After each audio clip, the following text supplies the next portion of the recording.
बोलिए भारत माता की। थक गए होंगे सब आप लोग, नहीं थके अभी? आप लोग हर समय तो काम करते रहते हो, अब यहाँ बैठने में जो है थोड़ा लगातार सुनते सुनते थक भी गए होंगे, मुझे ऐसा लग रहा है। चलिए, भारत माता की, भारत माता की, विश्वकर्मा भगवान की, विश्वकर्मा भगवान की, हमारे सब इंजीनियर बंधुओं की।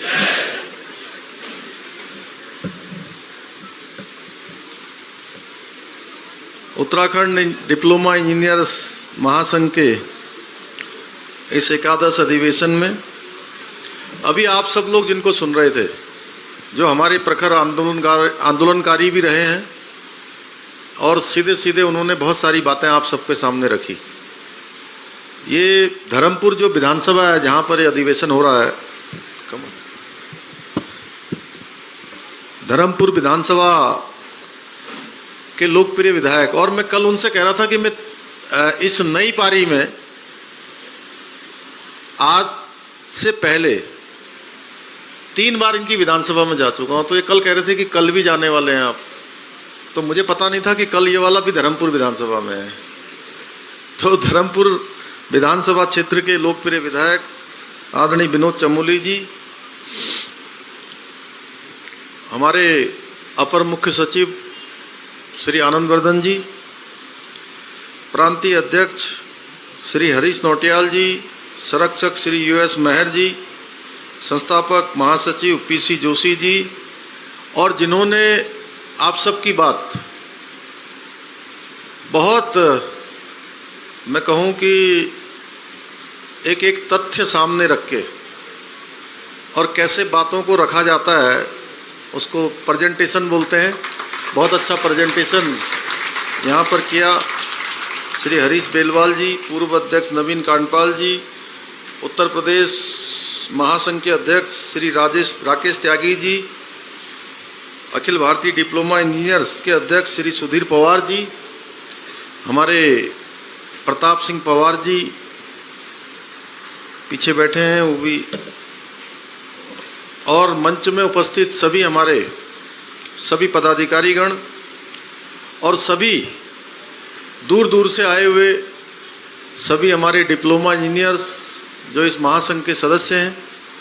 सबसे पहले तो मैं आप सभी को, आज आप सबका इतना विशाल एकत्रीकरण हुआ है और इस विशाल एकत्रीकरण का आज ये दूसरा दिन है और इसमें बहुत सारा चिंतन, बहुत सारा मंथन आप सब लोगों के बीच में हुआ होगा, और इस मंथन और इस चिंतन से मुझे पूरा विश्वास है कि इसमें से अमृत निकलेगा, और ये अमृत जो विश्वकर्मा भगवान जिन्होंने जगन्नाथपुरी से लेकर इंद्रपुरी तक तमाम निर्माण कार्य किए, उन निर्माण कार्यों की तरह आप सबके अंदर भी प्रेरणा और ऊर्जा का आदान प्रदान करेगा।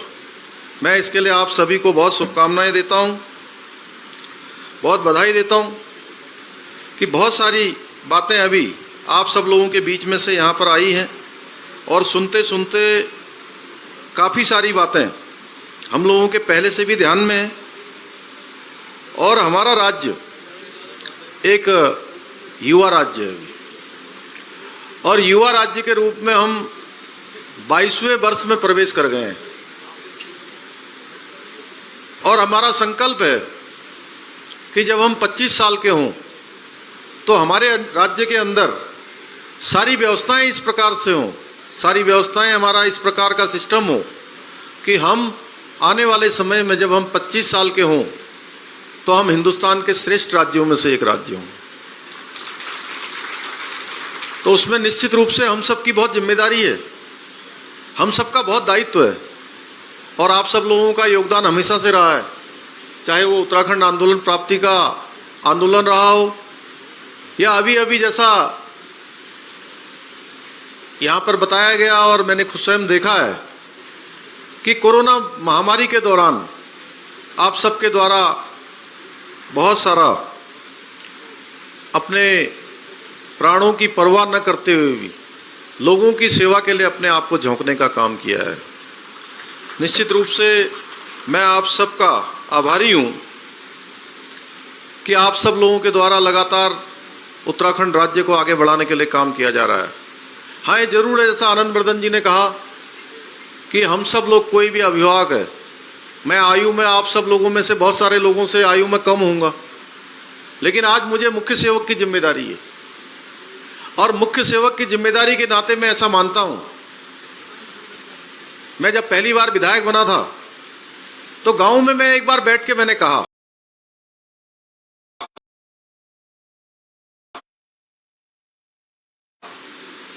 तो बहुत सारे हमारे आसपास के बुजुर्ग मिलने आए थे, तो मैंने कहा कि आप सब लोग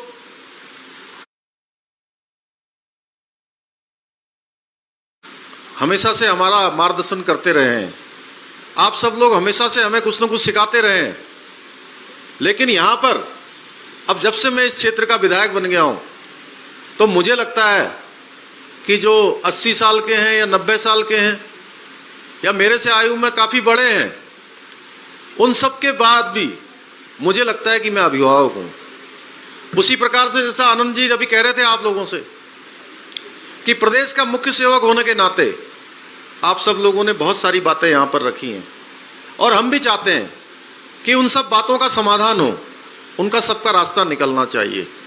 लेकिन हमें देखना होगा कि हमारे प्रदेश की जो इस समय वित्तीय स्थिति है, वो स्थिति किस दिशा में जा रही है, हमारे संसाधन किस दिशा में जा रहे हैं, हमको किन संसाधनों की आवश्यकता है। ये प्रश्न केवल मेरा नहीं है कि मैं यहाँ पर मुख्य सेवक हूँ, ये प्रश्न इनका भी नहीं कि जो मंच पर बैठे हैं, ये प्रश्न हम सब लोगों का है। और इस प्रश्न का उत्तर हम सब लोग मिलकर खोजेंगे तो निश्चित रूप से उत्तर मिलेगा। मिलेगा कि नहीं मिलेगा? आप लोग इतने शांत क्यों हो गए? थोड़ी सी बात हो गई तो अभी आपकी बात पर भी आएंगे। क्यों सुधीर जी? भाई ये प्रश्न केवल मेरा है क्या? ये प्रश्न हम सबका है, ये पूरे सभा मंडप का प्रश्न है। ये अधिवेशन जहां हो रहा है, पूरे इसके अंदर जितने लोग हैं, जहां तक भी मेरी आवाज जा रही है, हम सबका प्रश्न है। और इस प्रश्न का उत्तर हम सब लोगों को मिलकर खोजना होगा। क्यों धीरज? ठीक है ना? हाँ, बैठ जाओ। तो हम सब लोग जब मिलकर इसका उत्तर खोजेंगे तो निश्चित रूप से इसका उत्तर मिलेगा। कुछ आपने बहुत सारी मांगे रखी हैं, कुछ मांगों के लिए तो मैं, हमारे बेलवाल जी ने, उन्होंने कहा कि दूसरे नंबर की कौन सी मांग है ये,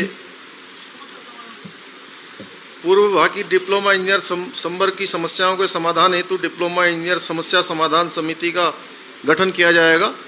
मैं श्री आनंदवर्धन जी को यहीं से कह रहा हूं कि वो जल्दी से जल्दी इस समिति का गठन करेंगे और इसमें जिसको भी नॉमिनेशन करना होगा उसको हम लोग करेंगे। क्योंकि लंबे समय से आनंद जी आप सबके बीच में काम करते रहे हैं और बहुत सारे कर्मचारी संगठन हो, चाहे आपके डिप्लोमा इंजीनियर्स के संगठन हो, बहुत सारी जितने भी इस प्रकार की हमारी समितियां हैं या जितने भी हमारे ऐसे जो भी हमारे एसोसिएशन हैं, उन सारे एसोसिएशंस को आप अच्छी तरह समझते हैं और लंबे समय से काम कर रहे हैं। आनंद जी, इनकी जितनी भी हमारी ये लगभग कितनी है, 19 सूत्री मांगे हैं, इनकी सभी 19 सूत्री मांगों पर वार्ता करके इनका जो भी समाधान हो सकता है। ये मैं नहीं कह रहा हूं कि 19 की 19 का समाधान होगा, क्योंकि अभी पिछले दिनों अगर आपको याद हो तो हमने ऊर्जा विभाग के साथ भी हमने इस प्रकार की बैठक करी थी। ऊर्जा विभाग के लोगों ने बीच में आंदोलन कर दिया था चुनाव से ठीक 2 महीने पहले, तब आचार संहिता लगी हुई नहीं थी और उन्होंने कहा हम चक्का जाम करेंगे, 5 तारीख 6 तारीख से पूरी बिजली की कटौती कर देंगे, बंद कर देंगे, सारा तालाबंदी कर देंगे। तो हम उनकी बात सुनते रहे, कई दिन बीत गए। बीतने के बाद मैंने कहा भाई कम से कम वार्ता तो करोगे। वार्ता के लिए वो लोग आगे आए, हम लोग भी वार्ता के लिए बैठे और वार्ता के लिए जब हम बैठे तो आनंद जी कितनी मांगे, 12 थी ना उनकी, 12 मांगे थी उनकी, और 12 में से 7-8 का समाधान हो गया। जब हम लोग बैठे तो हमने कहा जो 4 बची हैं, 5 बची हैं, उसका भी रास्ता निकालेंगे। क्योंकि मैंने पिछली बार भी कहा था और इस बार भी मैं कह रहा हूं कि हमने कहा है कि हम 3 मंत्रों के आधार पर सरकार को आगे बढ़ाना चाहते हैं, प्रदेश को आगे बढ़ाना चाहते हैं। पहला मंत्र है हमारा सरलीकरण का मंत्र, यानी कि सभी चीजों को सरल करना है। मैं आप लोगों से भी अनुरोध करूंगा, क्योंकि आप लोग हमारे उत्तराखंड के निर्माण करता हैं। एक तरह से मैं कहूंगा कि हर क्षेत्र में, जैसा अभी आदरणीय विनोद भाई कह रहे थे कि आप लोगों के ऊपर बहुत बड़ी जिम्मेदारी है, तो आप लोगों का योगदान किसी से कम नहीं है, हर क्षेत्र में आपका योगदान है। तो हमने कहा है कि अगर चीजें आपके पास भी आती हैं, बहुत सारी जगह पर आ जाता होगा कि ये 50 मीटर सीसी रोड जो है किसी योजना में स्वीकृत हो गई है, अब 50 मीटर के बाद 5 मीटर या 10 मीटर और बच जाती है। क्यों पंजी? ये देखो सब मुझे दिखाई दे रहे हैं, मैं सबको पहचान रहा हूं यहां से। तो अब वो जिसके अब 5 मीटर के बाद एक घर और होगा कहीं आसपास में, या कोई नाली बन रही है, 50 मीटर तो बन गई, 5 मीटर और बननी है। अब मुश्किल क्या होती है कि कभी विधायक निधि से पैसा मिला होता है, कभी जिला योजना से पैसा मिला होता है, राज्य योजना से पैसा मिला होता है। अब हम कहते हैं भैया ये 5 मीटर बन ही नहीं सकती। क्यों नहीं बन सकती? क्योंकि स्वीकृत 85 मीटर है, तो 5 मीटर 55 कैसे कर दें या 60 कैसे कर दें? मैं बहुत छोटी बात आप लोगों से कर रहा हूं, जबकि आप लोगों के हाथ में है। 5 मीटर 10 मीटर अगर आप बढ़ाना चाहें तो बढ़ा सकते हैं कि नहीं बढ़ा सकते हैं?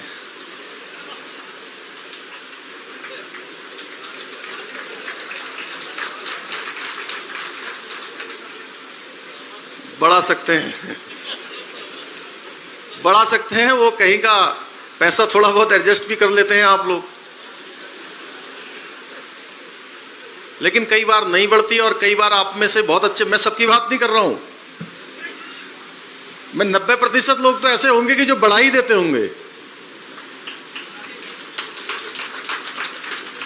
लेकिन मैं आप सबसे अनुरोध कर रहा हूं कि वे ऐसी जहां पर व्यवहारिकता की जरूरत है, हमको उस व्यवहारिकता से उसको काम करना है। देखिए, एक सूत्र मैं अच्छी तरह से जानता हूं कि भगवान ने आपको बहुत अच्छा काम करने के लिए बहुत अच्छी सेवा में भेजा है, सबकी सेवा के लिए सेवा में भेजा है। और भगवान के यहाँ क्या है, सबका अकाउंट बनता है, एक अकाउंट भगवान के यहाँ चलता है। आपने कोई अच्छा काम किया तो वहां क्या हो गया, डेबिट हो गया। क्या बोलते हैं इसको नौटियाल जी? और कोई खराब काम हो गया, जानबूझकर खराब काम हो गया, तो फिर वो क्रेडिट हो जाता है। तो हर आदमी अपने बारे में जानता है, हम में से हर आदमी जानता है, कोई आस पड़ोस वाले को, अपने बड़े अफसरों को, अपने सहयोगियों को, नीचे वालों को, ऊपर वालों को। हम सब कह सकते हैं कि मैंने तो बड़ा अच्छा काम किया था, मैंने तो बहुत बढ़िया अच्छा घुमा के जो है पूरा का पूरा जो है परिक्रमा मैंने तो पूरी कर ली है। भले गणेश जी की जैसा परिक्रमा करी हो, लेकिन हम कहते हैं कि हमने परिक्रमा कर ली। सामने वाले को पता नहीं लगेगा, लेकिन स्वयं को पता होता है। हर व्यक्ति दूसरे को बता सकता है, लेकिन स्वयं से कभी कोई झूठ नहीं बोलता है। इसलिए मैं आप लोगों से कहना चाहूंगा कि हम लोग विकल्प रहित संकल्प के साथ आगे बढ़ना चाहते हैं। और जैसा अभी विनोद जी ने कहा, चमोली जी ने, कि माननीय प्रधानमंत्री जी का हम लोगों से अपेक्षा है उनकी कि ये आने वाला जो दशक है, 21वीं सदी का तीसरा दशक, ये दशक उत्तराखंड का दशक होगा। उन्होंने कहा कि जितने पर्यटक आज तक यहां आए हैं, उससे कहीं ज्यादा पर्यटक इन 10 सालों में उत्तराखंड के अंदर आने वाले हैं। और प्रधानमंत्री जी भी हमारे क्या है, कर्म योगी हैं, भगवान भोलेनाथ के भक्त हैं। आप देख लीजिए केदारपुरी के पुनर्निर्माण का काम भगवान ने उनको ही सौंपा, क्योंकि हमेशा भगवान अपने भक्त को ही मौका देते हैं। और उनके कहने का असर देखिए कि उन्होंने 5 नवंबर 2021 को केदारपुरी में कहा कि आने वाला ये दशक 20 से 30 का दशक, 21वीं सदी का तीसरा दशक, ये उत्तराखंड का दशक होगा। और उसकी शुरुआत हो गई है। इस बार जो 4 धाम यात्रा हमारी शुरू होने वाली है, जितने होटल वाले हैं, त्यागी जी, पवार जी, आप लोग भी आइए, आपको भी आमंत्रित करते हैं। जितने होटल वाले हैं, टैक्सी वाले हैं, तमाम जो बुकिंगें होती हैं, वो सारी बुकिंगें अभी फुल हो गई हैं, जबकि यात्रा हमारी मई के पहले सप्ताह से शुरू होने वाली है। उन्होंने कोई इच्छा व्यक्त करी, उन्होंने कहा, उनके मुंह से शब्द निकले और वो शब्द धरातल पर आने शुरू हो गए हैं। तो इसलिए इसमें आपकी बहुत बड़ी भूमिका है। अभी हमने पीडब्ल्यूडी डिपार्टमेंट, पीएमजीएसवाई, ऐसे सब डिपार्टमेंटों की एक एक करके हमने समीक्षा की है। और सारी समीक्षा में हमने वही चिंता व्यक्त करी कि अब 4 धाम जाने वालों के लिए अच्छी सड़क होनी चाहिए, सुविधाजनक सड़क होनी चाहिए, बिजली की अच्छी व्यवस्था होनी चाहिए। जो नई रोडें हमारी बन रही हैं, उन रोडों पर कहीं पर जो है, जो रॉ मटेरियल है, वो रॉ मटेरियल आ जाता है, वो रॉ मटेरियल नहीं आना चाहिए। पेयजल वालों के लिए भी बड़ी चुनौती है कि सबको पानी, शुद्ध पेयजल उपलब्ध हो। बिजली वालों के लिए भी चुनौती है, आवास वालों के लिए चुनौती है। हर प्रकार से हमारे सामने चुनौती है, क्योंकि उत्तराखंड देखिए, उत्तराखंड केवल एक राज्य नहीं है। उत्तराखंड आने वाले समय में पूरे हिंदुस्तान का नहीं, पूरी दुनिया का आध्यात्म और संस्कृति का एक केंद्र बनने वाला है, आध्यात्मिक और सांस्कृतिक राजधानी बनने वाली है। उन सबको बनाने का काम कौन करेगा? उन सब के निर्माण का काम आप सबकी जिम्मेदारी, हम सबकी जिम्मेदारी है। ऐसा नहीं है कि मैं यहां से, मैं मुख्य सेवक हूं, मुख्यमंत्री हूं, तो मेरी जिम्मेदारी, मेरे साथ साथ सबकी जिम्मेदारी है। ये मैं आपसे अगर अनुरोध कर रहा हूं, माननीय प्रधानमंत्री जी अगर अनुरोध कर रहे हैं, तो ये अनुरोध प्रधानमंत्री जी अपने लिए नहीं कर रहे हैं, या मैं भी आपसे अनुरोध कर रहा हूं, तो ये कोई मेरी निजी यात्रा नहीं है, ये हमारे पूरे उत्तराखंड की सामूहिक यात्रा है, जिसको हमने गंतव्य तक पहुंचाना है, उसके स्थान तक पहुंचाना है। इस काम को हम सब लोग करेंगे तो मैं समझता हूं कि वो दिन दूर नहीं है जब हमारा उत्तराखंड हिंदुस्तान के श्रेष्ठ राज्यों में से एक राज्य होगा। उसके लिए हम सारा प्रयास कर रहे हैं। और मैं सच बताऊं आपको, प्रधानमंत्री जी के, मोदी जी के कार्यकाल में 2014 के बाद से लेकर अब तक पूरे देश के अंदर वर्क कल्चर बदल गया है। पूरे देश के अंदर एक नई कार्य संस्कृति आई है। अब जो काम नहीं करेगा आने वाले समय में, चाहे जो भी क्षेत्र होगा, उस क्षेत्र में उसको मान्यता नहीं प्राप्त हो पाएगी। मान्यता प्राप्त होने के लिए, लोगों के बीच में स्वीकृति प्राप्त होने के लिए, एक्सेप्टेंस के लिए हमको मन से काम करना होगा, हमको व्यवहारिक धरातल पर उतरना होगा। और आप सब लोगों से मैं एक बात और कहता हूं कि देखिए, आपको इतना अच्छा फील्ड मिला हुआ है, इतना अच्छा आपको कार्य मिला हुआ है, इस क्षेत्र में भगवान ने आपको भेजा है, क्योंकि भगवान के द्वारा सारा पहले से पूर्व नियोजित है, पूर्व निर्धारित है। और यह भी निर्धारित है कि किसको क्या करना है, कौन हेतु बनेगा, कौन उसमें निमित्त बनेगा, कौन उस कार्य में आगे बढ़ाने में सहयोग करेगा। सारी चीजें पहले से पूर्व निर्धारित हैं। और आप सब लोग अपना काम पूरे दिन भर, प्रातः काल से लेकर अगर शाम तक, जितना जो काम भी आपको मिला है, उस काम को अगर आपने पूरे मनोयोग के साथ किया, पूरी शक्ति के साथ किया, पूरी ऊर्जा के साथ किया, पूरी लगन और निष्ठा के साथ किया, तो मैं दावे के साथ कह सकता हूं कि जब आप शाम को अपने बिस्तर में जाएंगे तो आपको पलटना भी नहीं पड़ेगा, आपको इतनी गहरी नींद आ जाएगी। और मैं जानता हूं आप सब लोग निश्चित रूप से इसको करेंगे। और यहां मैं आया हूं तो कोई ये नहीं कि मैं आपको कोई प्रवचन देने के लिए आया हूं, मैं आपके बीच में वो कहने के लिए आया हूं जो मुझे महसूस हो रहा है। विनोद चमोली जी को भी जो महसूस हो रहा है उन्होंने आपसे अभी शेयर किया, यहां पर आनंदवर्धन जी ने भी शेयर किया।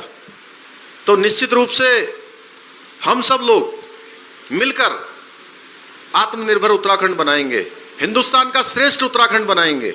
उसकी हमने शुरुआत की है। अभी नई सरकार के गठन होते हमने कुछ संकल्प लिए थे। हमने संकल्प लिए थे कि हम उन संकल्पों को पूरा करेंगे, उन संकल्पों के आधार पर हम काम करेंगे। हम एक एक करके उन संकल्पों को उतार रहे हैं। हमने सबसे पहले यूनिफॉर्म सिविल कोड की बात करी थी। मुझे आप सबके बीच में बताते हुए खुशी हो रही है कि हमारी सरकार ने यूनिफॉर्म सिविल कोड को लागू करने की दिशा में आगे कदम बढ़ा दिया है। ऐसे अनेकों कार्य हैं, उनकी मैं चर्चा करूंगा तो बड़ा लंबा हो जाएगा।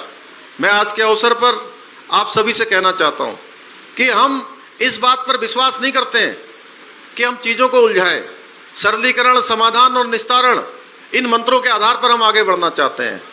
और आप सब लोगों के बीच में से जो भी ये ज्ञापन हमको दिया गया है, हमारे इन्होंने श्री अजय बेलवाल जी ने जो यहाँ पर ठीक रूप से उसको प्रस्तुत किया है, उन सभी पर हम रास्ता निकालेंगे। उसके लिए श्री आनंदवर्धन जी इस पर काम करेंगे। आप सब लोगों को भी बीच में बुलाएंगे। आपके अलावा भी जो भी अन्य समस्याएं हैं, अन्य पर भी अभी हमारी कमेटियां गठित हैं। अभी शत्रुघ्न सिंह जी का आप नाम ले रहे थे, हमारे नौटियाल जी, उनकी अध्यक्षता में कुछ कमेटी बनी हुई है वेतन विसंगति को लेकर, अन्य चीजों को लेकर। हम सभी पर रास्ता निकालेंगे। मैं आज के अवसर पर, चूंकि आप सब लोगों के बीच में आया, अभी रुद्रपुर में आज यूथ वॉलीबॉल प्रतियोगिता का, राष्ट्रीय वॉलीबॉल प्रतियोगिता का उद्घाटन होना है और मुझे ठीक 12 बजे यहां से जाना था। वहां से लगातार फोन आ रहे हैं, लेकिन मुझे लगा कि यह अवसर, हमारे आधुनिक भारत के सारे विश्वकर्मा यहां बैठे हुए हैं, तो इनके बीच में से 1 घंटा मैंने उनसे अनुरोध कर लिया है कि मैं 1 घंटा विलंब से आ रहा हूं, क्योंकि मैं अपने भाइयों से बात कर रहा हूं। तो मैं आप सभी को अपनी तरफ से बहुत शुभकामनाएं देते हुए कि आपका ये अधिवेशन हर बार हो, बार बार हो, और इसमें से जो आपका मंथन है, इसमें से अमृत निकले और ये अमृत हमारे इस प्रदेश को आगे बढ़ाने में सहायक हो, हमारे उत्तराखंड के निर्माण में सहायक हो। आपको जो ऊर्जा प्राप्त हो, निश्चित रूप से ये ऊर्जा आपके स्वयं के साथ साथ हमारे प्रदेश के लिए भी जो है ये ऊर्जा लगे। इन्हीं बातों को कहते हुए अपनी वाणी को विराम देता हूँ। बहुत बहुत धन्यवाद।